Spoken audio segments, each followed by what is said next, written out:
Yes, good morning. सगळे कसे आहात? आय होप तुमच्या सगळ्यांचा अभ्यास हा खूप चांगला चालू असेल. तर गेल्या काही दिवसांमध्ये आपण स्पार्क अकॅडमीच्या प्लॅटफॉर्मवर राज्यसेवा पूर्व परीक्षा 2024 याच्या स्ट्रॅटेजी बद्दल डिस्कशन घेतलेलं, एक सेशन घेतलेलं. त्या सेशनला तुम्ही सर्वांनी उदंड प्रतिसाद दिला आणि त्याचे ऑलमोस्ट 69,000 व्ह्यूज झाले. त्याबद्दल तुमचे सर्वांचे मनापासून आभार. आणि त्या स्ट्रॅटेजीचा वापर तुम्ही तुमच्या अभ्यासात नक्की करत असाल याबद्दल मला विश्वास वाटतो आणि तो नक्की करावा. तर आज आपण करंट अफेअर्स म्हणजे चालू घडामोडी या विषयाबद्दल बोलणार आहोत. तर हा सगळ्यात एक महत्त्वाचा घटक मानला जातो. तर तो सुरू करण्याच्या आधी एक शॉर्ट इंट्रोडक्शन माझी, जी तुम्हाला सगळ्यांना माहितीच आहे.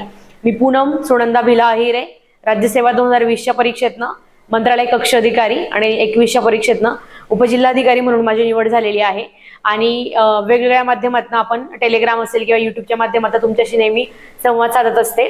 तर आज आपण करंट अफेअर्स या विषयाचा अभ्यास कसा करायचा आणि त्याबद्दल तुमचे सर्वांचे जे काही प्रश्न आहेत त्याबद्दल आपण डिस्कस करूया. तर बघा, करंट अफेअर्स ला आजच्या सेशनला आपण 3 याच्यामध्ये डिव्हाइड करणार आहोत. 3 वेगवेगळ्या टॉपिक्स मध्ये डिव्हाइड करू. तर पहिलं जे असणार आहे तर रोल ऑफ करंट अफेअर्स, म्हणजे मी तो तुम्हाला एक्सप्लेन करेल की करंट अफेअर्सचा आपल्या रिझल्टमध्ये किंवा आपल्या सक्सेसमध्ये काय रोल असू शकतो. दुसरी गोष्ट म्हणजे एक्झॅक्टली करंट अफेअर्सचा स्टडी कसा करायचा. आता लक्षात घ्या, इथे सीए म्हणजे काय आहे. इथे सीए म्हणजे आहे की करंट अफेअर्स असा त्याचा शॉर्ट फॉर्म बनवलेला आहे. आणि तिसरा क्वेश्चन जो आहे तो तिसरा जो सेशन असणार आहे तो क्वेश्चन आन्सर सेशन आपण ठेवूया, क्यूए सेशन. काही क्वेश्चन्स मीच लिहून आणलेले आहेत, जे तुमच्यापैकी अनेक लोकांनी मला वेगवेगळ्या प्लॅटफॉर्मवरती सांगितले. त्या प्रश्नांचे उत्तर देण्याचा प्रयत्न करेन. तर आपण सगळ्यात आधी बोलूया की रोल ऑफ करंट अफेअर्स याच्यावरती, की करंट अफेअर्सचा काय रोल आहे आपल्या ओव्हरऑल पेपरमध्ये. तर बघा, आपल्याला माहिती आहे राज्यसेवा पूर्व परीक्षा 100 प्रश्न 200 मार्क. 100 मधले किती प्रश्न करंट अफेअर्सचे येतात? तर जेवढ्या काही प्रिलिम्स मी दिल्या, ओके, 18 ते 22, ते याच्यामध्ये आपल्याला 15 प्रश्न प्रिलिम्सला येत असतात करंट अफेअर्सचे आणि 15 दुने 30. ओके, हे 30 मार्क्स तर आपले 100% याच्यामध्ये आहेत, करंट अफेअर्सचे मार्क्स असतात ते. आणि याच्या व्यतिरिक्त वेगवेगळ्या विषयांमध्ये करंटच्या कंटेक्सने स्टॅटिक डाटा विचारला जातो. उदाहरणार्थ, इलेक्शन कमिशन मध्ये जर नवीन व्यक्तीची नेमणूक झाली असेल, इलेक्शन कमिशन मध्ये नवीन व्यक्तीची नेमणूक झाली असेल, तर आयोग त्या प्रश्नाचा करंटचा रेफरन्स घेऊन आपल्याला स्टॅटिक पार्ट विचारतं पॉलिटी या विषयामध्ये, बरोबर.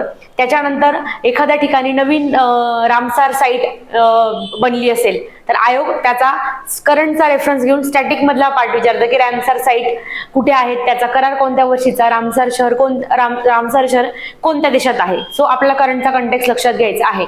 ओके, सो हिस्ट्रीचा झाला, पॉलिटिक्स एक्झाम्पल झाला. इकॉनॉमीमध्ये एक्झाम्पल आपण घेऊ शकतो की आपले सगळे रिपोर्ट्स आहेत, महत्वाचे रिपोर्ट्स आपण बघतो की human development index, gender development index. तर हे सगळे इंडेक्स करंटमध्ये दरवर्षी नव्याने येत असतात की त्यांच्या रँकिंग बदलत असतात, त्याच्या पॅरामीटर्स मध्ये काही चेंज देश पातळीवरती राष्ट्रीय पातळीवरती होत असतो. आणि तो चेंज झाला की आयोग त्याचा आपला स्टॅटिक पार्ट विचारतं की हा इंडेक्स कोणत्या वर्षी सुरू झाला, या इंडेक्स मध्ये कोणते पॅरामीटर्स आहेत. त्याच्यामुळे आपल्याला करंट अफेअर्स हे मी म्हणलं की 30 मार्क तर 100%, पण त्याच्या बियॉन्ड जाऊन पुढे 10 मार्क असे आपण बघू की 40 मार्क्सचा रोल आपल्याला करंट अफेअर्स करत असतं. So role of current affairs हा लक्षात आलेला आहे तुमच्या की आपल्याला ऑलमोस्ट 35 ते 40 प्रश्नांमध्ये करंट अफेअर्सचा रोल आहे.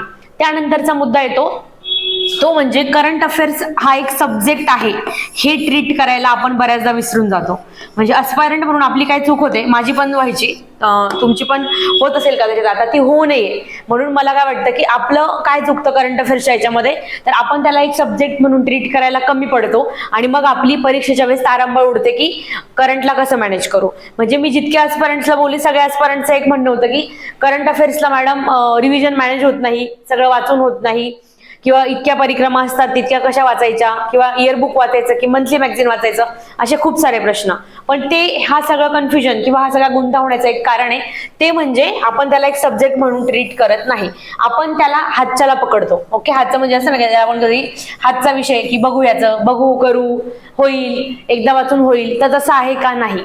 करंट अफेअर्स मध्ये गफलत होण्याचं कारण हे एक मेन तुम्हाला सांगितलंय मी की करंट अफेअर्स मध्ये आपण त्याला वेळ देत नाही व्यवस्थित, आपण त्याला जस्टिस देत नाही आणि त्याच्यामुळे आपला गोंधळ होतो. तर आता हे आपल्याला क्लिअर आहे की आपला करंट एक सब्जेक्ट म्हणून ट्रीट करायचं आहे. तर बघा करंट अफेअर्स याच्यामध्ये आता आपण बाकी विषयांचा जसा अभ्यास करतो तसंच या विषयाकडे बघू आपण की करंट अफेअर्स याच्यासाठी सगळ्यात आधी आपण सोर्स बद्दल बोलूया. बऱ्याच लोकांना सोर्सचा एक डाऊट असतो की नक्की काय वाचायचं. तर आता बघा करंट अफेअर्सचा सोर्स म्हटल्यावरती दोन पर्याय समोर येतात, एक तर मंथली मॅगझिन किंवा इयरबुक. काय वाचावं हा ज्याचा त्याचा व्यक्तिगत प्रश्न आहे, पण मला विचाराल तर मी मंथली मॅगझिन्स वाचलेले आहेत माझ्या पूर्ण प्रिपरेशन मध्ये आणि मला ते इफेक्टिव्ह वाटतात. आणि मी सांगितलं ना की असं चालतं का आपण डॉक्टरकडे गेलो, डॉक्टरने आपल्याला मेडिसिन दिले आणि आपण 2-3 दिवस मेडिसिन घ्यायला विसरलो तर सगळे मेडिसिन एकाच वेळेस घेतो का आपण? नाही घेत ना.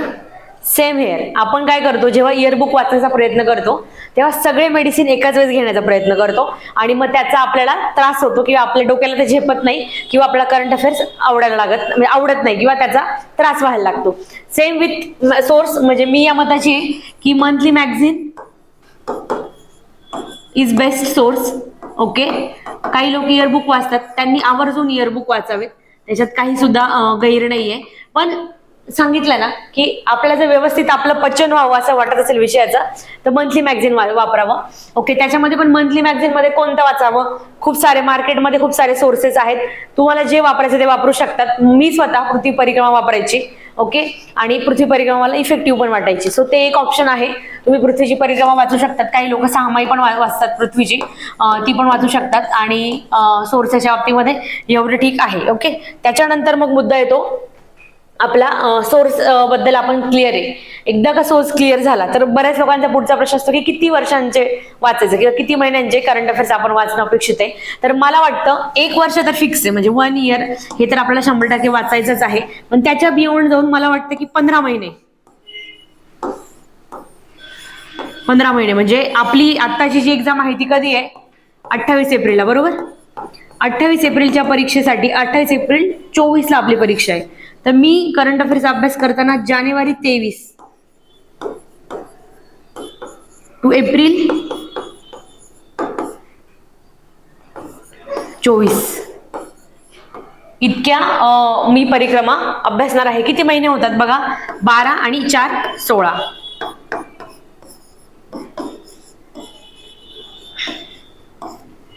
करंट अफेअर्सचं प्लॅनिंग करावं लागतं आणि त्याला एका विषय त्याच्याकडे एक विषय म्हणून बघावं लागतं.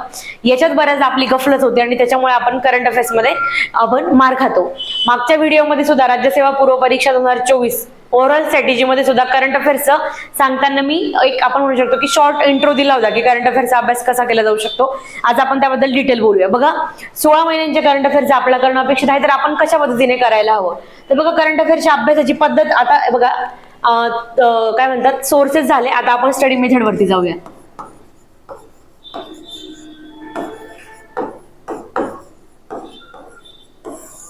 बघा स्टडी मेथड कशी असू शकते करंट अफेअर्सची.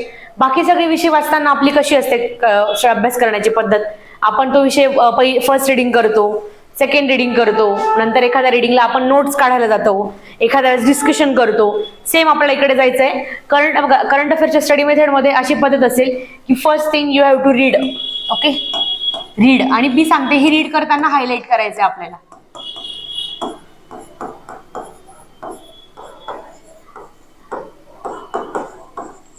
ओके, फर्स्ट रीडिंग करत असताना अंडरलाईन करायचं आहे. सगळं करायचं का अंडरलाईन? म्हणजे बरेच लोकांना मी बघितले सवय, ते मार्कर घेतात सगळं सगळं सगळं सगळं सगळं अंडरलाईन. म्हणजे काय, मग त्याला फक्त कलरफुल नाही बनवायचं आपल्याला. ओके, आपल्या महत्वाच्या मुद्द्यांना अंडरलाईन करायचे. ओके, फॉर एक्झाम्पल आता आलं द्रौपदी मुर्मू राष्ट्रपती. द्रौपदी मुर्मू यांच्या नावाला अंडरलाईन, राष्ट्रपतीला अंडरलाईन, कितव्या राष्ट्रपतीला गोल म्हणजे 50व्या 60व्या जे काय असेल तेवढ्या नाही आहेत पण ते त्याला अंडरलाईन. ओके, राष्ट्रपतीचं आर्टिकल आलं असेल काही त्याला अंडरलाईन, त्याला बॉक्स, त्याला अंडरलाईन, झालं. Okay, done. म्हणजे अशा पद्धतीने जेव्हा तुम्ही रीडिंग करताय तेव्हा तुम्ही त्याला हायलाइट करणं अपेक्षित आहे. हे का करायचंय? कारण की आपल्याला जेव्हा नोट्स घेणार आहे आपण तेव्हा हे पॉइंट्स उचलायचे सगळे, हे सगळे जे पॉइंट्स आहेत ते उचलायचे आपल्या नोट्ससाठी. सो जेव्हा तुम्ही रीड करताय करंट अफेअर्स त्यावेळेस तुम्हाला त्याला प्रॉपरली छान अंडरलाइनिंग करायचंय, हायलाइट करायचंय आणि विषय समजून घ्यायचा आहे. म्हणजे बघा फर्स्ट रीडिंगला जेव्हा तुम्ही मॅगझिनची करताय तर करंट अफेअर्स वाचताना बोर नाही होत. म्हणजे तुम्हाला होत असेल तर मग काय माहिती काय प्रॉब्लेम असेल, पण करंट अफेअर्स वाचताना हॅपनिंग गोष्टी असतात, सगळं करंट असतं ना. सो आपल्याला थोडंसं इंटरेस्ट घेऊन वाचता आलं पाहिजे ते, की जगात कुठे काय झालं, देशात कुठे काय झालं, RTI मध्ये आपला काय परफॉर्मन्स आहे, महिलांच्या सबलीकरणाबद्दल एखादी योजना आली असेल तर योजनेचा काय स्टेटस आहे, त्याच्यानंतर एखादी नवीन हेल्पलाईन आली आहे का, एखादं नवीन ऍप आलंय का, कोणाचं निधन झालंय का. आता अशोक सराफांना महाराष्ट्र भूषण भेटला, तर महाराष्ट्र भूषण कधीपासून सुरू झाला, कोणत्या वर्षापासून दिला जातो, आतापर्यंत कोणाकोणाला भेटलाय, मागच्या वर्षीचा कोणाला भेटला, त्याच्या मागच्या वर्षीचा कोणाला भेटला, अशोक सराफांना का भेटला, अशोक सराफांचं काय कंट्रीब्युशन आहे, त्यांना यादी कोणता महत्त्वाचा पुरस्कार भेटला का. म्हणजे हे तुम्ही याच्याकडे अशा घेऊन बघा की किती नॉलेज आपलं इनरिच होतंय, आपलं नॉलेज किती वाढतंय. अशा पॉईंट ऑफ व्ह्यूने करंट अफेअर्सचा अभ्यास करायला लागा. आणि त्याचं एक असं नाही का की आपल्या पर्सनॅलिटीमध्ये काहीतरी व्हॅल्यू एडिशन होते, अशा विजनने करंट अफेअर्सकडे बघायला लागाल. तर जेव्हा तुम्ही ती रिडिंग वन करता तेव्हा प्रॉपरली हायलाइटिंग होणार आहे तुमची. आणि हे हायलाइट करत असताना, हे प्रॉपर हायलाइट करत असताना तुम्हाला अजून एक मुद्दा लक्षात येईल, तो म्हणजे की आपल्याला कळायला लागतं की काय महत्वाचं आहे काय नाही. आता तुम्ही मागच्या वर्षांचे जर काही पेपर बघितले असतील, बघितले असणं अपेक्षित जर नसतील बघितले तरी मी सांगेल की बघा आयोग काय कशावरती प्रश्न विचारता. आपण एक लिस्ट, म्हणजे जेवढं मला आठवतं तेवढी लिस्ट करूया. बुकर प्राइज विचारले आतापर्यंत, येस. बुकर प्राइज विचारलंय, नोबेल विचारलंय, नोबेल प्राइज विचारलंय, येस. ज्ञानपीठ विचारलंय, येस. म्हणजे महत्वाच्या पुरस्कारांवरती आयोग नेहमी प्रश्न विचारते. त्याच्यानंतर इंडेक्सेस वरती प्रश्न विचारलाय, HDI वरती विचारलाय, GDI वरती विचारलाय, MPI वरती विचारलाय. ओके, मग तुम्ही करंट मध्ये असेल, इकॉनॉमिक्स मध्ये पण प्रश्न विचारलेला आहे. त्याच्यानंतर आपण म्हणूया हे जे काय आहेत युनेस्कोच्या वर्ल्ड हेरिटेज साईट वरती प्रश्न विचारलाय, येस, विचारलेला आहे. त्याच्यानंतर आपले जे काही पद्म पुरस्कार वगैरे असतात, पद्मश्री, पद्मविभूषण, त्याच्यावरती प्रश्न विचारलाय का, येस, विचारलेला आहे. त्याच्यानंतर आपण म्हणूया की ऑस्कर याच्यावरती विचारलाय का, विचारलेला आहे प्रश्न. त्याच्यानंतर जे काही नवीन आपण स्ट्रक्चर्स वगैरे आणतो, ओके, स्टॅच्यू ऑफ युनिटी सारखे, स्टॅच्यू ऑफ युनिटी. त्याच्यानंतर आपण म्हणूया की रिसेंट मध्ये कोणाची कुठे अपॉइंटमेंट झाली असेल, ओके, NCERT, UGC या महत्वाच्या ठिकाणी कोणाची अपॉइंटमेंट झाली असेल, आयोगाने प्रश्न विचारलेला आहे. ओके, नीती आयोगाचे अध्यक्ष कोण आहेत यासारखे, किंवा 15व्या वित्त आयोगाचे अध्यक्ष वगैरे कोण होते. सो हे जे काही आयोग प्रश्न विचारत आहे हे खरंच करंटला धरून असतात का, तर करंटला धरून असतात. फक्त आपल्याकडनं होतं काय की आपल्याला त्याचं मॅनेजमेंट जमत नाही. म्हणजे करंट आहे ना, करंटला आपण एक सागर म्हणू, असा म्हणजे समुद्र असतो ना की खूप डाटा, त्याच्यामध्ये खूप सारा डाटा, एकदम फ्लडेड आहे, flooded. Okay, flooded with information आहे. आपल्याला काय करायचंय, जर आपल्याला माहिती आहे ना की ऑलरेडी आपला जो करंट अफेअर्सचा जो काही ढीग आहे, खूप सारा ढीग आहे, त्या ढिगाला आपल्याला सॉर्ट आउट करायचंय, सॉर्टिंग करायचं त्याचं प्रॉपरली. त्याच्यासाठी आपल्याला मॅनेजमेंट करावं लागतं. ओके, सो स्टडी मेथड मध्ये तुम्हाला सांगितलं की पहिल्या रिडिंगला तुम्हाला व्यवस्थित रिडिंग आणि हायलाइटिंग करायचं आहे. आता बघा आपल्याला करंट अफेअर्स त्रास का देतं, कारण सांगितल्याप्रमाणे की डॉक्टरकडे जाऊन आल्यानंतर 2-4 दिवस आपण टॅबलेट घेतल्या नाही तर शेवटच्या दिवशी सगळ्या टॅबलेट घेतल्या की त्रास होतो. सेम आहे. तुम्ही मंथली मॅगझिन रोज वाचणं अपेक्षित आहे, म्हणजे दर महिन्याचं मॅगझिन. आता बघा अस्पायरंटच्या पण वेगवेगळ्या कॅटेगरीज असतात, राईट. अस्पायरंटच्या वेगवेगळ्या कॅटेगरीज असतात, त्याच्यामधले काही अस्पायरंट कोणत्या कॅटेगरीतले असतात की करंट अफेअर्स सगळे एकत्रच वाचायला जातात. म्हणजे असे कार्यकर्ते बघितलेत मी की एकच वेळेस जातात आणि त्या बुक स्टॉलला म्हणतात की सगळ्या मागच्या 12 महिन्यांच्या परिक्रमा द्या, आणि मग 12 महिन्यांच्या 12 परिक्रमा वाचायला घेतात. तर तुम्हाला ऑब्व्हियसली करंट अफेअर्स त्रास देणार आहे, कारण की तुम्ही त्याला आधी त्याला वेळ नाही दिलाय ना. सो ते तुम्हाला ट्रबल करणार आहे. पण काही लोक असे असतात की दर महिन्याच्या पहिल्या 10 दिवसांमध्ये जाऊन ते मॅगझिन आणतात करंटचं आणि व्यवस्थित वाचणं सुरू करतात.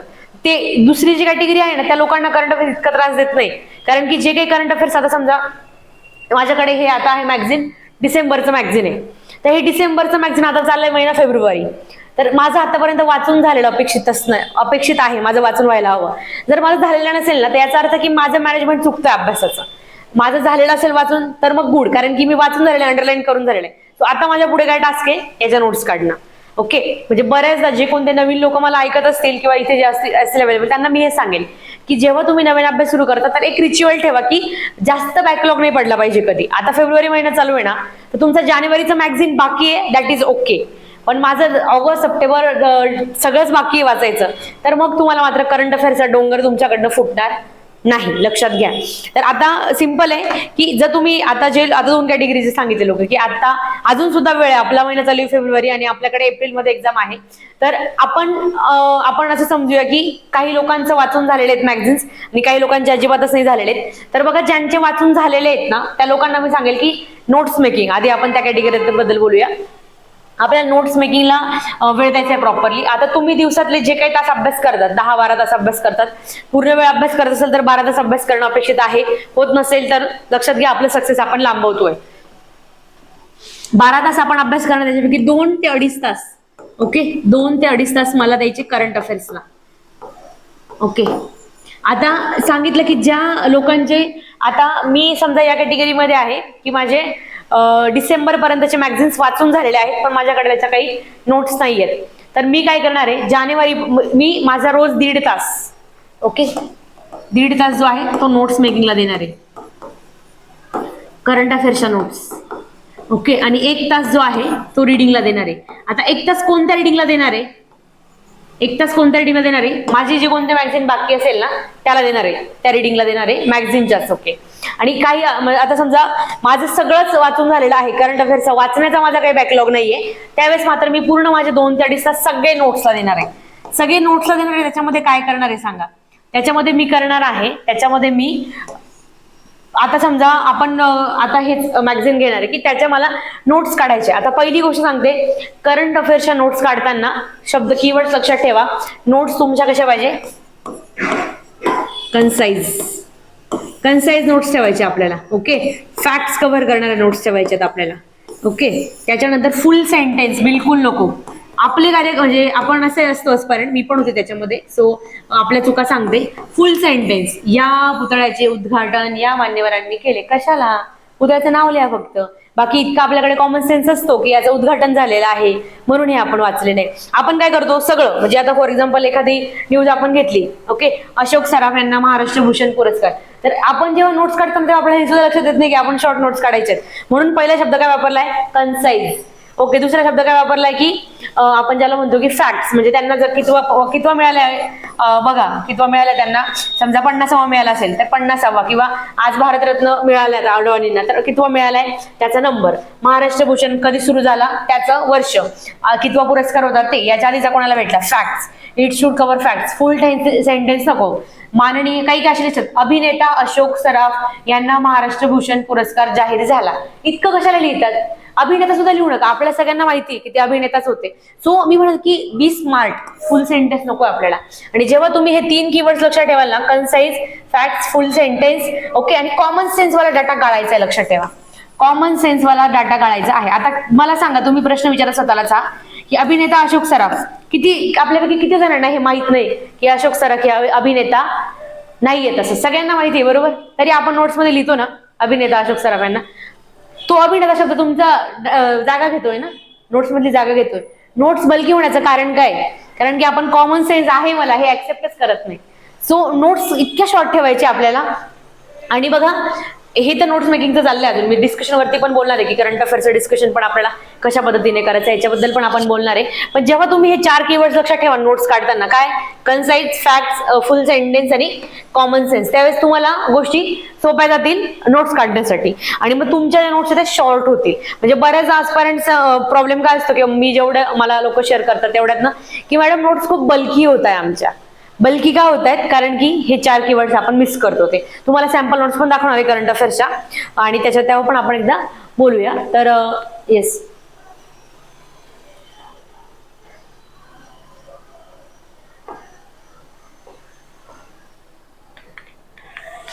हा येस. तर बघा आपण याच्याबद्दल बोलत होतो की आपल्याला नोट्स काढायच्या आहेत, कन्साइज नोट्स काढायच्या आहेत. आणि त्या नोट्स काढत असताना एक परिक्रमा किती, किंवा एक मंथली मॅगझिन, ओके, एक मंथली मॅगझिन किती पेजेस मध्ये तुमचं झालं पाहिजे, काय वाटतं तुम्हाला आयडियली? ओके, तर मला असं वाटतं 4 to 6 pages max, 4 to 6 pages max. तर ते कसे पेजेस, हे 4 पानं म्हणजे माझ्या असे 4 पानं आहेत बरं, नाही तर तुम्ही म्हणाल की 4 पानं म्हणजे 4 दूने 8, बॅक टू बॅक पकडून म्हणजे बॅक टू बॅक 3च पानं, असे 6 पेजेस मध्ये तुमच्या कारण एका मॅगझिनच्या नोट झाल्या पाहिजे. आता हे खूप ओव्हर अँबिशियस वाटू शकतं, ओके, असेल पण मे बी, पण मी तुम्हाला सांगेल की आपल्याला टार्गेट असं ठेवायचंय. जेव्हा तुम्ही हे टार्गेट ठेवाल 6 पेजेसचं, तेव्हा तुम्ही 8 पेजेस वरती जाऊन थांबाल. 8 पेजेस पण खूप आहेत, कारण की आपल्याकडे मॅगझिन्स किती आहेत, 15 मॅगझिन्स आपल्याला किमान करायची. 15 मॅगझिन्स आणि इंटू 8 पानं किती होतात, 15 8 आहे 120. 120 पानं म्हणजे एक नवीन पुस्तक तयार होते आपलं करंट अफेअर्सचं. पण आपल्याला ते करायचं आहे. बाकी विषयांना किती पानांचे पुस्तकं वाचतात, लक्ष्मीकांत किती पानांचं आहे, 500, 600. मग सांगा. त्याच्यामुळे हे आपल्याला करायचंय. पहिली गोष्ट तर आहे ना, हार्डवर्किंग मेथड्स आणि शॉर्टकट मेथड्स, दोन प्रकारच्या मेथड्स असतात. माझा दरवेळेस मी हार्डवर्किंग मेथड सांगते, कारण की माझी पद्धत तशी होती. तुम्हाला कदाचित त्याच्यापेक्षा सोपी पद्धत पण कोणीतरी सांगू शकतं, ती तुम्हाला इफेक्टिव्ह वाटू शकते. You can go with that. पण मी जे काही सांगते सेम माझी मेथड, आणि सगळ्या मेथड हार्डवर्किंग, सोप्या नाही किंवा गिव्हअप करू वाटतील अशाच आहेत. पण मी सांगू शकते की त्या फॉलो केल्यानंतर रिझल्ट मला भेटलेत, माझ्या फ्रेंड्सला भेटलेत. त्याच्यामुळे मी एवढ्या कॉन्फिडेंटली तुम्हाला प्लॅटफॉर्मवर सांगते. ओके सर, बघा एक परिक्रमा आपण 4 ते 6 पेजेस मध्ये भरवली. ओके, आपण एक ऍव्हरेज पकडूया. माझी इच्छा आहे की 5-6 पानांमध्येच तुम्ही करावी, पण तरी मी तुम्हाला मुभा देते की तुम्ही नवीन आहात तर कदाचित तुम्हाला अवघड तर एक परिक्रमा 8 पानांमध्ये, म्हणजे 4 पानं बॅक टू बॅक, अशा 8 पानांमध्ये एक परिक्रमा आपण संपवत आहोत नोट्स काढून. 8 पेजेस इंटू महिने किती आपण मोजले? 15. ओके, 15×8 = 120. ओके, 120 पेजेसच्या आपल्या नोट्स बनत आहेत परिक्रमाच्या. आता हे करत असताना मी तुम्हाला सांगेल, खूप वेळा तुम्हाला असं वाटेल की शुड आय गिव्ह अप वगैरे, नाही का, खूप अवघड जात आहे, खूप डिफिकल्ट जात आहे वगैरे. पण हे करायचंय आपल्याला. एकदा प्रयोग करून बघा. म्हणजे जे सगळे लोक करंट अफेअर्सच्या विषयाला फार वैतागलेले आहेत, त्रासलेले, त्यांना मी नक्की सांगेल की एकदा हे करून बघा. कसं असतं, 2 प्रकार असतात. एक तर खूप अभ्यास करून करंटला मार्क आले नाही, आणि काहीच अभ्यास न करता म्हणजे मार्क आले नाही. तर ज्यांनी खूप अभ्यास केलेला असतो ना, त्यांना थोडं जरा बरं वाटत असतं की ठीक आहे, मी माझ्या साईडने सगळे एफर्ट्स घेतले होते पण मला मार्क नाही आले किंवा पेपर्स खूप डिफिकल्ट आला. मी ते पण एक्सपिरियन्स तुम्हाला शेवटी सांगणार आहे. माझा स्वतःचा राज्यसेवा 20च्या प्रिलिम्सचा पेपर करंट अफेअर्स आणि 21चा paper current affairs. Method was same but experience was different. पण तरी सुद्धा आपण, मी म्हटलं ना की अबो एव्हरेज कसं परफॉर्म केलं हे तुम्हाला शेवटी सांगणार आहे. तर बघा, 120 पेजेस मध्ये आपण 15 महिन्यांच्या करंट अफेअर्सच्या नोट्स काढतोय. आता त्या काढायला किती वेळ लागू शकतो एक अंदाज घेऊया आपण. मला वाटतं एक मॅगझिन 3 दिवसात नोट्स काढून व्हायला पाहिजे, जेव्हा तुम्ही त्याला 1.5 ते 2 तास देतात रोज.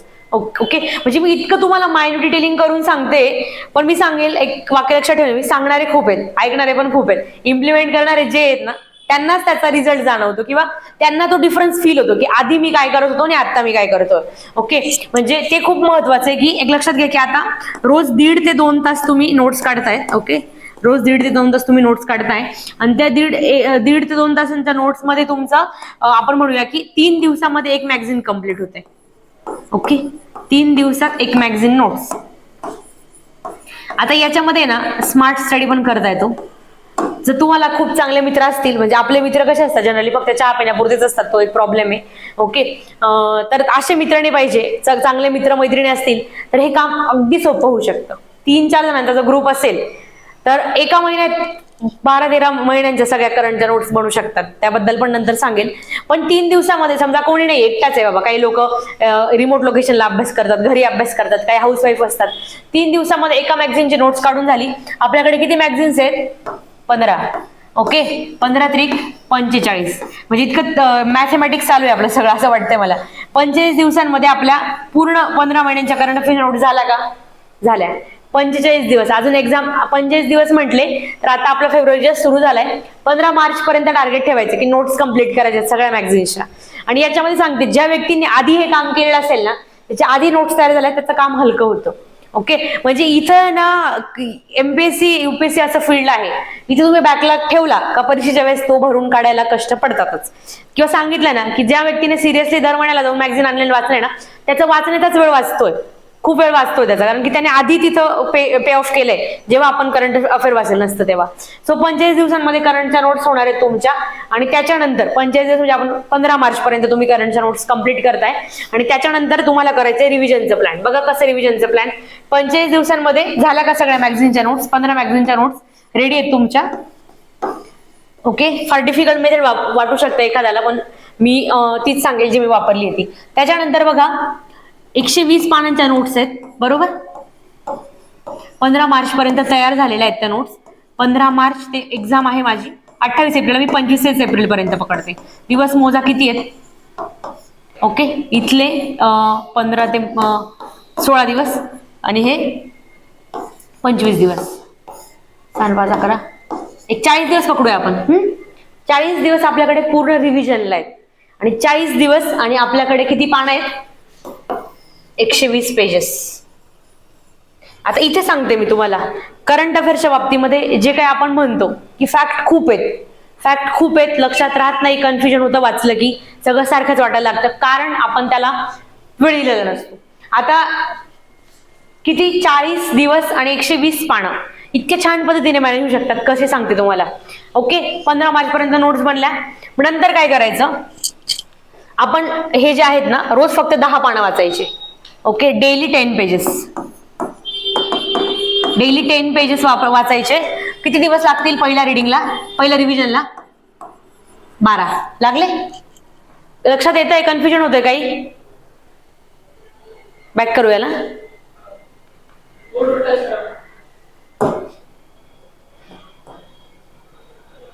इथे करू का?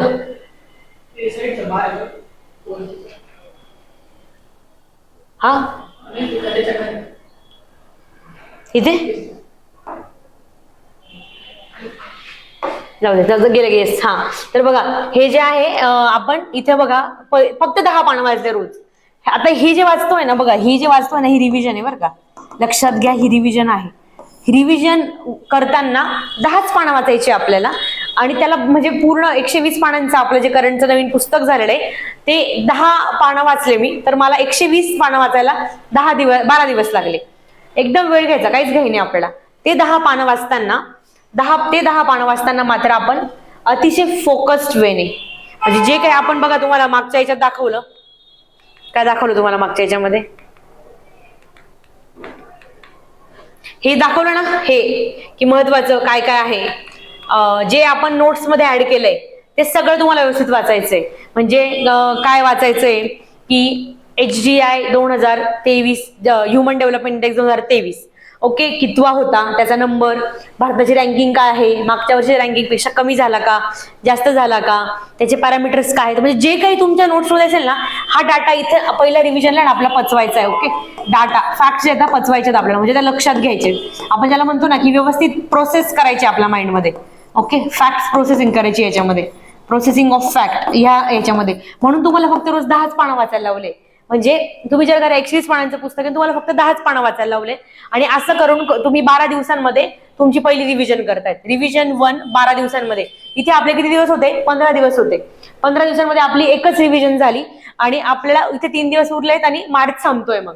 ओके, मग आपल्याला नंतर किती बघा, 40 दिवसांमधले 12 दिवस गेले, उरले किती? 28 दिवस, राईट. इथे डेली 10 पानं वाचले ना, पुढच्या रिव्हिजन 2 ला.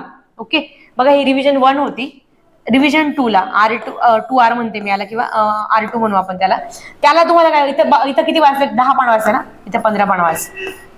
15 × 8 दिवस लागतील का मग? रिव्हिजन 2 येते लक्षात? कन्फ्युजन होतंय काही? कन्फ्युजन व्हायला नको, खूप स्लो सांगते, आणि थोडं मी म्हणेल की जर कन्फ्युजन झालं तर परत थोडं बॅक करून बघा आणि लक्षात घ्या, किंवा मग व्हिडिओमध्ये जेव्हा तुम्ही बघाल तेव्हा तुम्हाला लक्षात येईल. बघा रिव्हिजन 2 ला आपल्याला 15 पानं वाचायचे 8 दिवसांमध्ये, म्हणजे रोज 15च पानं वाचायचे. म्हणजे माझं जर करंट अफेअरचं बुकलेट 120 पानांचं आहे ना, तर बघा आज आता मी तारीख घेतली 1 एप्रिल. 1 एप्रिलला 1 ते 15 पानं वाचलेत नोट्सचे, 15 ते 30 वाचलेत. ओके, 30 ते 45 वाचलेत. अशा पद्धतीने तुम्हाला जायचंय, आणि 120 पानांचे आपल्याला, म्हणजे 15 8 दिवसांमध्ये. ओके, 120 पानं माझे होत आहेत. ही झाली माझी रिव्हिजन 2. रिव्हिजन 1 झाली, रिव्हिजन 2 झाली. रिव्हिजन 3 ला काय करायचं आपल्याला? डेली 20 पानं. डेली 20 पानं. नोट्स किती आपल्या? 6 दिवसांच्या. म्हणजे बघा पहिली रिव्हिजन आपली किती दिवसांची होती? 12 दिवसांची. येते लक्षात? आपल्याकडे 40 दिवस होते बघा. 40 दिवसांना आपण कसं डिवाइड केलंय? 12. पहिले याला 12 दिवस लागले, नंतर किती दिवस लागले? 8. ओके, कारण की त्याला आपण 15 पानं घेतले, 15 28 चे, नंतर आपण 20 पानं घेतले, आपल्याला किती दिवस लागले? 6. बघा हिशोब करा दिवसांचा. 12 8 20 26. 26 दिवस. रिव्हिजन किती झालंय? 26 दिवस रिव्हिजन झालंय 3 दिवस. किती उरले? 14. आणि ह्या 14 दिवसांमध्ये रोज आपल्याला वाचायचे पानं 120 पानं. रोज आपला अर्ध मॅगझिन पूर्ण वाचायचंय, किंवा 3 दिवसांमध्ये एक वाचायचंय. म्हणजे लक्षात घ्या तुम्ही की 3 × 3 रोज 40 पानं वाचायचे आपल्याला. 40 × 30 रोज काय करायचं आपल्याला? 40 पानं वाचायचे, आणि 3 दिवसांमध्ये एकदा संपवायचे. म्हणजे किती? 3 दिवसांमध्ये. बघा 26 आणि 30. रिव्हिजन 4 किती दिवसांची आहे? 3 दिवसांची. अशा तुम्हाला 3 रिव्हिजन्स करायचे आहेत. 3 त्रिक 9, 35. हे बघा इथे 3 रिव्हिजन म्हणजे किती झाले तुमचे R4, R5, R6, 6 रिव्हिजन. म्हणजे जे तुम्ही लोक म्हणतात ना की करंट अफेअर वाचून होत नाही, करंट अफेअरचं नक्की काय करायचं, तर ही दिस इज मॅनेजमेंट. आता याच्यामध्ये इतकं सिम्प्लिफाईड आपण कधी केलेलं असतं का सांगा बरं? कधीच केलेलं नसतं. मी सुद्धा नव्हतं केलेलं. म्हणजे मी तुम्हाला सांगणार आहे शेवटी माझा करंट अफेअर्सच्या प्रवासात कसे कसे चेंजेस होत गेले, हाऊ इट बिकम सिस्टमॅटिक, हे तुम्हाला सांगणार आहे नंतर. पण तुम्ही विचार करा की 9 रिव्हिजन आणि दिवस किती झालेत, इथे 3 दिवस गेले म्हणजे इथे 9, 35 दिवसांमध्ये 9 रिव्हिजन्स. ओके, 5 दिवस अजून बाकीचे आणि आपण प्लॅनिंग फक्त 25 एप्रिल पर्यंत गेले, म्हणजे पुढचे 3 दिवस सुद्धा बाकी. कारण त्या पुढच्या 3 दिवसांमध्ये आपल्याला पूर्ण मॅगझिन, पूर्ण 120 पानं वाचायचे. आणि तुम्हाला सांगते इतकं स्मार्टर वे होतो ना, इतक्या वेळा तुम्ही रिव्हिजन केल्यामुळे. तुम्हाला सांगते कंटेंट जो असतो ना सारखा सारखा रिवाइज करायचा असतो नाही का, ज्याला आपण म्हणतो ना रिव्हिजन रिव्हिजन रिव्हिजन. तर ती रिव्हिजन अशी असते ओके, की आपण त्याला सारखं बघितलं ना एखाद्या गोष्टीला, आपल्याला कळायला लागतं काय काय खाचखळकेत वगैरे. आणि याच्यामध्ये ना तुम्हाला सांगते डिस्कशनचा इतका फायदा होऊ शकतो, खूप फायदा होऊ शकतो डिस्कशनचा. डिस्कशन खूप इफेक्टिव्ह पद्धत होऊ शकते याच्यामध्ये. डिस्कशनने काय होतं, आपल्याला लक्षात राहायला लागतं की हो माझ्या मित्राने हे सांगितलेलं, मैत्रिणीने हे सांगितलेलं. सो ती पण एक इफेक्टिव्ह पद्धत आहे. सो मी तुम्हाला सांगते की करंट अफेअरच्या बाबतीमध्ये तुम्ही स्टार्टिंग फ्रॉम नोट्स मेकिंग आणि त्याच्यानंतर हे रिव्हिजन जे काही प्लॅनिंग सांगितलं ना, हे तुम्हाला जर ग्रुपमध्ये करता आलं तर व्हेरी इफेक्टिव्ह म्हणजे खूप छान राहील. ओके, लक्षात आलंय? एनी कन्फ्युजन नाही? ओके, झालं. सो सांगितलं तुम्हाला, सोर्स सांगितला, हाऊ टू रीड सांगितलं, नोट्स झाल्या, डिस्कशन बद्दल सांगितलं, येस, प्लॅनिंग पण सांगितलं पूर्ण. आता एक आपण काय करूया, एक डेमो तुम्हाला दाखवते. म्हणजे बरेच लोक विचारतात की मॅडम नक्की नोट्स काढायच्या कशाच्या किंवा कशा काढायच्या, तर एक डेमो आपण घेऊया. ओके,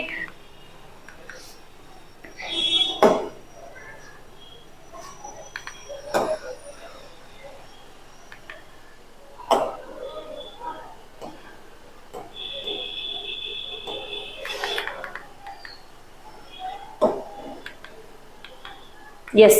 आता बघा सिंपल आहे, माझ्याकडे डिसेंबर 23चं मॅगझिन आहे करंटचं.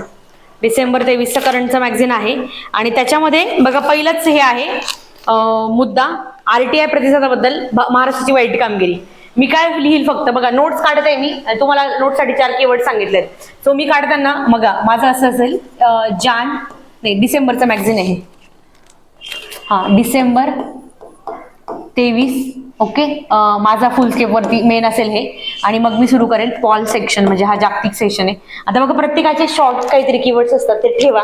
उगाच आपण शाळेतले मुलं नाहीये की प्रत्येक वाक्य पूर्ण वाक्यात लिहिलं पाहिजे, थोडं स्मार्टर व्हा. तर मी काय लिहिलं, पहिला मुद्दा. ओके, त्याला काहीतरी बुलेट लाईन असते माझी किंवा स्टार असतो, असा मी लिहिल RTI महाराष्ट्र वर्स्ट परफॉर्मन्स, एवढं लिहिलं फक्त. आणि इथं मध्ये जे लिहिलंय डाटा हा मी वाचते ना, जेव्हा मी रिडिंग केलंय, आता मी नोट्स काढते ना, जेव्हा मी रिडिंग केलं तेव्हा याला मी प्रॉपर अंडरलाईन वगैरे केलेलं आहे. तर याच्यामध्ये काय लिहिणार आहे मी, महाराष्ट्र सर्वात वाईट कामगिरी करणारे राज्य ठरले असून इतकी अपील प्रलंबित आहेत. आकडा लिहिणार आहे का, 1,15,500 अपील बिलकुल लिहायचा नाही. तुम्ही म्हणाल मॅडम कधी कधी ते देतात प्रश्नामध्ये इतके प्रलंबित अपील, त्यावेळेस you have to be like नाही का, आपण की आपलं हे पाहिजे की कॉन्फिडन्स लेवल आपण प्ले केलं पाहिजे की मला जसं वाटेल ते तिथं स्टँड केलं. म्हणजे कसं ते खाटेकर सर सांगतात ना की घेऊन चला, माहित नाही नाकारायचं नाही, त्या अप्रोचने आपल्याला तिथं जायचंय. ओके, आता याच्यात काय ठळक बाबी, सगळ्यात जास्त महाराष्ट्र वर्स्ट परफॉर्मन्स, म्हणजे महाराष्ट्र वर्स्ट आणि त्याच्यानंतर कोण आहे, कर्नाटक. एवढं लिहिलं का, बाकी जे काय पूर्ण माहिती आयोग, फक्त हे माहिती वाचलेली असेल माझ्याकडे, बाकी मी काय घेणार नाही. आता जर पृथ्वी परिक्रमाने इथे एक बॉक्स टाकला असता RTI बद्दलचा, तर मी त्या बॉक्सला पण कव्हर केलं असतं इथे. म्हणजे RTI बद्दल ते टाकतात, काय टाकतात बरं, मला पाठ झालाय आता पृथ्वी परिक्रमावाले काय टाकतात बॉक्समध्ये. 2005चा कायदा, त्याची तारीख आहे 12 ऑक्टोबर 2005. माहिती आयोगामध्ये कोण असतं, 1+10. ओके, 10 कोण असतं, ओके 1 वाला कोण असतं, त्याच्या कमिटीमध्ये PM प्रिसाइड करतात. म्हणजे हे जे सगळं आहे ओके, RTI कमिशन वगैरे, तर हे तुम्हाला सगळं माहिती, म्हणजे 1+10 आहे की नाही मला माहित नाही, SCIC बरोबर तेच आहे. तर हे तुम्हाला माहिती असणं पाहिजे. झाले नोट्स, म्हणजे मला तुम्हाला सांगते एवढं जे काही इथे दिलेलं आहे ओके, जे काही त्यांनी अर्ध पान भरवले, 4 ओळींमध्ये माझी ही न्यूज कव्हर झालेली आहे. आणि याच्यावरती एक्झाम मध्ये प्रश्न याची पॉसिबिलिटी माहित नाही. आला तर आला, नाही तर नाही आला. ओके, सो टॉपिक झाला कम्प्लीट.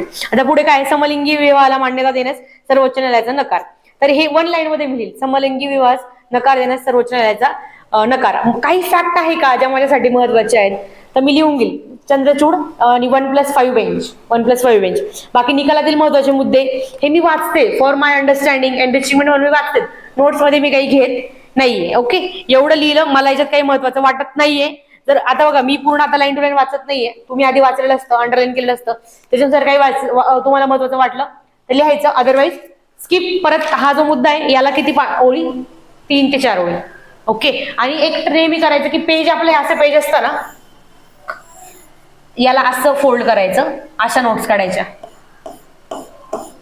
म्हणजे जास्तीत जास्त डाटा कव्हर होतो आपला. ओके, मग तुम्हाला सांगितलं ना की 4 पानांमध्ये 8 पानांमध्ये, मग ते आपला बरोबर बसतं. एवढं झालं की बघा, आता पुढचा एखादा सेक्शन घेऊ आपण. आता बघा, हाच आला बघा सेक्शन बरोबर. हिरालाल समरिया यांची मुख्य माहिती आयुक्त म्हणून निवड. आता मी काय लिहिणार आहे, परत तेच. ओके, परत मी काय लिहिते बघा, स्टार, कोण आहे व्यक्ती, हिरालाल समरिया. तर ते काय झाले, मुख्य माहिती आयुक्त, म्हणजे माझ्यासाठी चीफ इन्फॉर्मेशन कमिशन. माझा शॉर्टकट आहे, कारण मी इंग्लिशमध्ये वाचले polity. CIC. Okay, Draupadi Murmu यांनी शपथ लिहिणार आहे का, नाही. किती तारीखला लिहिणार आहे का, नाही. बरेच लोक तुम्ही तारीख लिहितात, आयोग विचारता पण कधी कधी तारीख, पण नका लिहू. किती तारखा लक्षात ठेवणार आहे, याचं कोणीतरी कशाचं उद्घाटन करत असतं, कुठेतरी भाषण करत असतं, तर इतक्या तारखाने लिहू शकत आपण. ओके, मग काय लिहिते, CIC बद्दल लिहिते बघा, इथे दिलेली माहिती, 2005चा कायदा. Okay, statutory body. Okay, 1+10. Okay, मग committee appointed by headed by PM. त्या कमिटीमध्ये कोण कोण असतं, PM असतो, कॅबिनेट मिनिस्टर असतो, आणि लीडर ऑफ अपोजिशन असतो लोकसभेचा. आता हे माझे शॉर्टकट्स आहेत. ओके, हे कॅबिनेट मिनिस्टर आहे बरं का इथे, म्हणजे परत एखाद्याला कन्फ्युजन होईल. तर लिहा ना किती ओळींमध्ये, हे सगळं मी एका ओळीमध्ये लिहू शकते. आणि हे ह्या मला जेव्हा मी नोट्स रिव्हिजन करते ना, तर मी असं रिवाइज लगेच मला कळतंय की हिरालाल समरिया CIC कसं स्थापन झाले 2005च्या कायद्याने. त्याच्यामध्ये स्टॅच्युटरी बॉडी आहे, वैधानिक संस्था आहे. स्टॅच्युटरी म्हणजे काय, कायद्याने स्थापन केली. कॉन्स्टिट्यूशन म्हणजे काय, घटनात्मक. लिहिलं, रिव्हिजन डन. किती ओळींमध्ये, हिरालाल समरिया मुख्य माहिती आयुक्त, 4 ओळींमध्ये. अशा ओळींमध्ये तुम्ही कन्साइज करा, का तुम्हाला अवघड जाईल. म्हणजे हे डेमो का दिला, कारण की खूप लोकांनी मला सांगितलं की नक्की नोट्स कशा काढायच्या म्हणून. आता बघा, सावित्रीबाई फुले पुणे विद्यापीठाचा अमृत महोत्सव. आपल्या की बरेच लोक SPPU मध्ये शिकलेले असतात. सावित्रीबाई फुले पुणे विद्यापीठाचा अमृत महोत्सव इतकं कसं लिहितात, फक्त लिहा ना SPPU. Okay, SPPU Amrit Mahotsav कधी असतो, अमृत महोत्सव किती वर्षांना असतो, मोजा. कधी स्थापना झालेली ती मोजा. ओके, आणि त्याच्यानुसार लावा. बाकी त्याच्यामध्ये काय काय कार्यक्रम करणार ते काय लिहायची गरज आहे का, नाही. आता कधी कधी ना वन लाईनर असतो एखादा. ओके, महाराष्ट्रातील निळवंडे धरण देशाला समर्पित. आपण काय हेडलाईन लिहितो माहिती का, महाराष्ट्रातील निळवंडे देशाला समर्पित धरण. मी काय म्हणते, निळवंडे धरण कुठे ते लिहा आधी, जोडा लावायला कुठे तर निळवंडे धरण अहमदनगर, आणि dedicated to in country for what, कशासाठी ते महत्वाचं पाहिजे. ओके, धरण काही इथं कारण दिलेलं नाहीये, विषय संपला. म्हणजे एका ओळीमध्ये लिहिलंय, फक्त एक करंट अफेअर्स एका ओळीमध्ये लिहिलेलं आहे. सो अशा पद्धतीने तुम्ही कन्साइज करायला. आता समजा दुसरा एखादा घेतला आपण, बघा आता हे रँकिंगचा घेऊया, QS रँकिंग, QS जागतिक क्रमवारी मध्ये आशिया 2024. आता काय करणार आहे मी याला, बघा QS ranking, right. QS ranking 2 November 2023 मध्ये कोणी दिलेला आहे, QS रँकिंग QS संस्थेनेच दिलेला आहे. बघा, आशिया मी केलेलं आहे, आशियामध्ये काय परफॉर्मन्स आहे, इंडियामध्ये काय परफॉर्मन्स आहे. सिंपल, इतकंच लिहिणार आहे आपण. QS रँकिंग नोव्हेंबर 2023 मध्ये दिली, याच्याने का आपल्या नोट्स बल्की होतं. आता बघा, तुम्ही म्हणाल की मॅडम काय कट करायचं हेच आम्हाला कळत नाही. प्रयोग करण्याचा मुद्दा आहे. कधीही आपण ज्याला एक वाक्य म्हणतो की प्रोसेस कॉन्फिडन्स देते. कारण बघा, आधी 10 पानांच्या नोट्स होतील, नंतर 8च्या होतील, नंतर 4च्या होतील, नंतर 3च्या होतील. Okay, so this is demo की कशा नोट्स बनवायच्या त्या. ओके, आणि आपण तुम्हाला डेमो पण दाखवते आमच्या नोट्सचा. आता आपण मे बी प्रश्नांकडे येऊया आधी, आणि मग तुम्हाला डेमो दाखवते. ओके, आता ह्या बघा, ह्या आमच्या नोट्स आहेत. ह्या ज्या नोट्स आहेत, हे जे हँडरायटिंग आहे तुम्हाला, म्हणजे त्याच्यात 2 लोकांचं हँडरायटिंग आहे.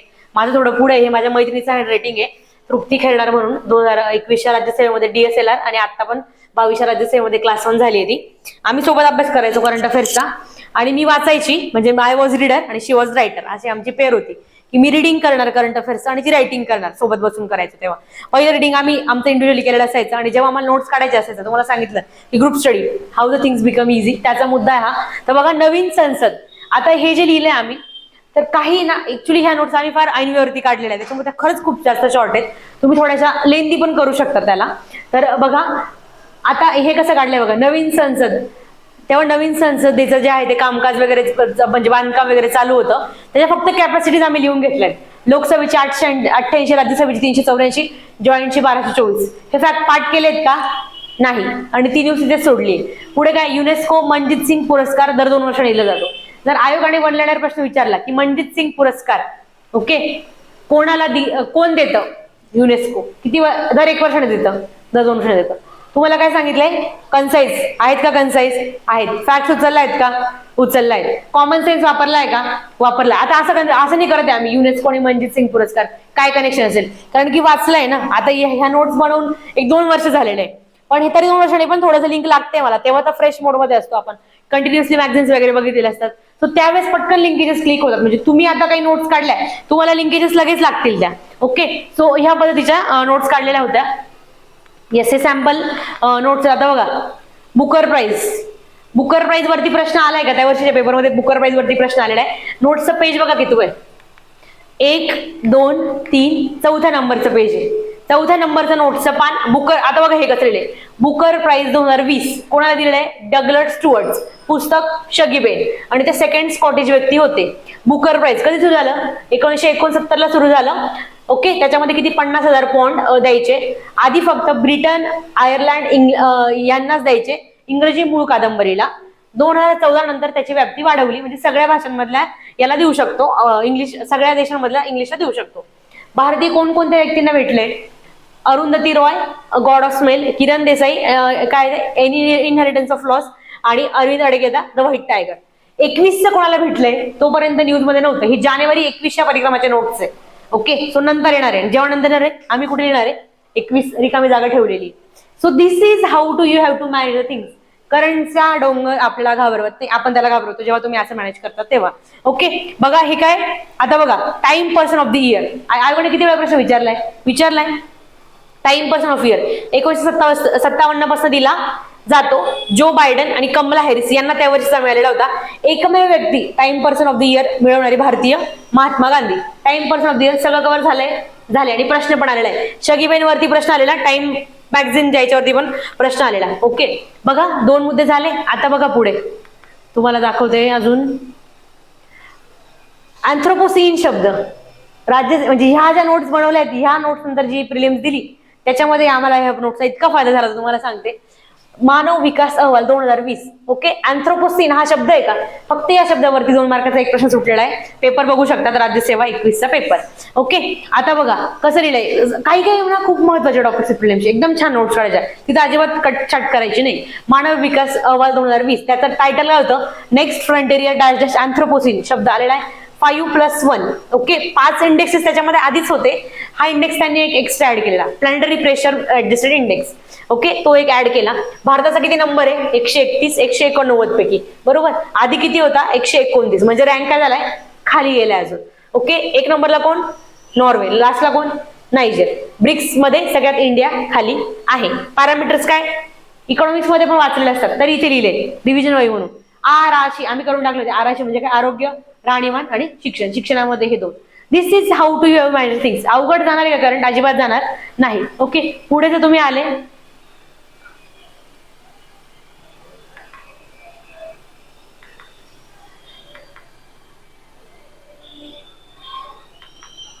हा येस, हे इथे हे माझं अक्षर आहे.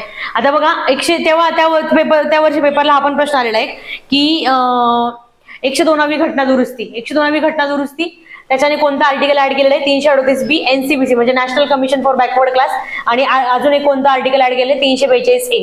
आयोगाने असा काहीतरी प्रश्न विचारला होता की 104व्या घटना दुरुस्तीने किती आर्टिकल्स मध्ये बदल केलाय. So difficult question. ओके, पण तशा लाईनचं कंटेंट ऑलरेडी कव्हर आहे, म्हणजे 104वी घटना दुरुस्ती पण कुठेतरी कव्हर आहे. आता बघा तुम्हाला सांगितलं की नवीन समजा हे व्यक्ती समजा ऍड होतो जेव्हा आपल्या याच्यामध्ये, राईट. बघा नवीन व्यक्ती जेव्हा ऍड होतोय तेव्हा बघा 48वे CJI म्हणजे काय, चीफ जस्टिस ऑफ इंडिया, कोण, NCV रामण्णा. कधीपर्यंत असणार आहे, याच्यापर्यंत. आंध्राचे सेकंड CJI होते ते, पहिले सुब्बाराव. इनाडू मध्ये पत्रकार होते, आंध्राच्या हायकोर्टमध्ये काम केलेले, chief justice of Delhi high court म्हणून काम केलेले. लिहिलं फॅक्ट याच्यासाठी पृथ्वी परिक्रमाने एक पेज घातलेलं असेल, ते मी 4 ओळींमध्ये लिहिले. सो याला म्हणतात कन्साइज नोट्स, शॉर्ट नोट्स. एक तुम्हाला दाखवायचंय मला, just I want to check it कोणत्या पेज वरती आहे.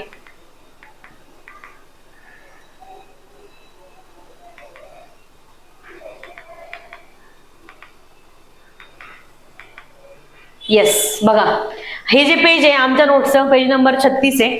याच्या सॅम्पल नोट्स बरेच लोक तुम्ही म्हणाल की टाका, तर मी ह्या सॅम्पल नोट्स टाकते तुम्हाला. माझं स्वतःचा टेलिग्राम चॅनल तुम्हाला सगळ्यांना माहिती आहे, आयुष्याच्या डायरीतून, त्याच्यावरती या सॅम्पल नोट्स टाकते. याच्यामध्ये जानेवारी 21 ते डिसेंबर 21 या एका वर्षाच्या पूर्ण पृथ्वी परिक्रमांच्या शॉर्ट करंट अफेअर्सच्या सॅम्पल नोट्स अवेलेबल आहे. सॅम्पल म्हणून त्याच्याकडे बघा, त्या काही तुमच्या आता कामाच्या नाहीत, पण कशा काढायच्या, तर अशा काढायच्या. बघा, ब्लू हार्ट कॅम्पेन आठवतोय प्रश्न, ब्लू हार्ट कॅम्पेन प्रश्न आठवतोय, लिहिलेला आहे 30 जुलै जागतिक मानवी तस्करी विरोधी ब्लू हार्ट कॅम्पेन. 2 मार्क भेटले का, भेटले. आणि खाली या 1 ऑगस्ट मुस्लिम महिला हक्क दिवस. एका पानावरती एका खाली एक अशा 2 प्रश्न, 4 मार्क. जेव्हा तुमचे एक्झाम हॉलमध्ये एकदम बरोबर येतात ना, confidence level is very different आणि तुम्ही अननोन प्रश्नामध्ये रिस्क घेतात. ओके, सो आणि आता एक समजा शेवटी पण आपण गेलो, हे माझं अक्षर आहे, काही माझं काही तिचं अक्षर, असं आम्ही सोबत नोट्स काढायचो. कधी कधी ती रीडर बनायची, कधी कधी मी. आता 105वी घटना दुरुस्ती, आय थिंक 105व्याच घटना दुरुस्तीचा प्रश्न होता वाटतं तो, मला एक्झॅक्ट आठवत नाही, पण असा प्रश्न होता जो की जिथं मला नोट्समध्ये असून कन्फ्युजन झालं होतं. म्हणजे ते पण एक होतं कन्फ्युजन.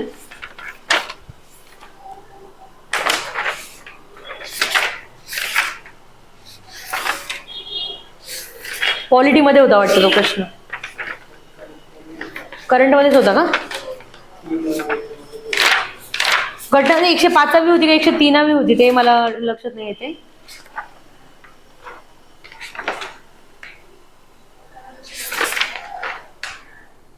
ठीक आहे, याच्यात पण नाही कळत आहे, सापडत आहे. पण हे बघा, आता हे 105वी घटना दुरुस्ती बघा, सगळं लिहिलेलं आहे की चेंजेस कोणकोणत्या आर्टिकलमध्ये झालेत, कोणतं आर्टिकल ऍड केलेलं आहे, कोणत्या आर्टिकलमध्ये सुधारणा केलेल्या आहेत, हे सगळं लिहिलेलं आहे. याच्यावरती प्रश्न आलेला आहे. सो जर प्रश्न असा इतका आपल्या पुस्तकात येत असेल, आणि तुम्ही विचार करा की या नोट्स आपण बघितल्याप्रमाणे एक्झामच्या 1.5 महिना आधी तयार झाल्यात, आणि 1.5 महिन्यानंतर पण त्याचं कसं प्लॅनिंग केलंय हे आपल्याला माहिती. सो किती वेळा वाचून झालेलं असेल हे, आणि दरवेळेस वाचताना थांबायचं थोडंसं, आणि मग लक्षात ठेवायचं की 142 काय आहे, पॉलिटीमध्ये जाऊन वाचायचं थोडंसं. मी म्हणेल की स्मार्ट स्टडी करायचा. आता हा जो दिवस आहे वर्ल्ड ह्युमॅनिटेरियन डे, सरळ सेवा भरतीचा वगैरे असे दिवस विचारतात डायरेक्ट आयोग. तर तुमच्या परिक्रमा नोट्स मध्ये असेल, तुम्ही खूप वेळ वाचले असेल, तुम्हाला पाठवून जातात ते. ओके, सो अशा पद्धतीने तुम्हाला स्मार्ट स्टडी करायचा आहे. 1 सेकंडला शेवटचा एक तुम्हाला प्रश्न दाखवते.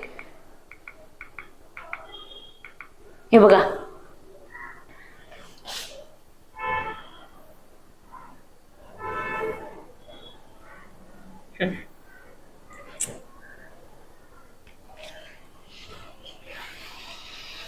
येस बघा, सापडला. वांग यापिंग कोणत्या देशाच्या होत्या असा प्रश्न आलाय. शेवटचं second last page notes, Wang Yaping चीनी महिला अंतराळवीर. आपलं काय होतं, आपण बऱ्याचदा कंटेंटची फ्रेम तर खूप छोटी करून घेतो, तर खूप मोठी करून घेतो. मी त्याला म्हणेल की सुरुवातीला आपल्याला कंटेंटची फ्रेम थोडी मोठीच ठेवायची, फक्त डाटा ऍड करताना थोडा कॉन्शियस. आता इथे किती शॉर्ट लिहिले आम्ही, यांनी याच्यापेक्षा वेगळा डाटा दिला असताना की कितवी महिला होती, त्यांचं वय काय होतं, तर आम्हाला आमचा प्रश्न सुटला नसता, चुकला असता, पण जबाबदारी घेतली असती. प्रश्न चुकला, जबाबदारी घ्यायची, बरोबर आला तरी जबाबदारी घ्यायची. So this is how to study current affairs. आणि हे बघा, याच्यावरती सुद्धा प्रश्न आपण म्हणतो की करंट कंबाईनला वगैरे नेहमी आलेले आहेत. आणि ज्ञानपीठ वरती आलेलाच होता प्रश्न की कोण देतं ज्ञानपीठ पुरस्कार, ज्ञानपीठ ट्रस्ट देतं. So this is how to you have to manage the current affairs notes. Okay, ह्या आमच्या बघा किती पानांच्या आहेत, मला आय थिंक 36-40 पानांच्या वगैरे असतील. आपलं हे आता याच्यामध्ये आपले आधीचे पण पेजेस आलेले आहेत. ओके, सो आय थिंक सगळं मुद्दे झाले आहेत कव्हर. 1-2-3 प्रश्न होते ते घेऊया आणि थांबूया. येस, एक डिस्क्लेमर महत्वाचं. आता दाखवलं तुम्हाला की कसे करंट मध्ये प्रश्न, नोट्स मध्ये प्रश्न आले. दरवेळेस असं होईल असं नाहीये. Current affairs is very dynamic आणि व्हेरी ह्यूज, व्हेरी ह्यूज मी म्हणेल. त्याच्यामुळे बऱ्याचदा असं होतं की आपण खूप करतो पण तसे सुटतीलच असं नाहीये. सो मी तुम्हाला करंट अफेअर मध्ये एक कीवर्ड देते, तो सिंपल कीवर्ड आहे, तो म्हणजे तो असा कीवर्ड आहे ऍव्हरेज रन रेट. अरे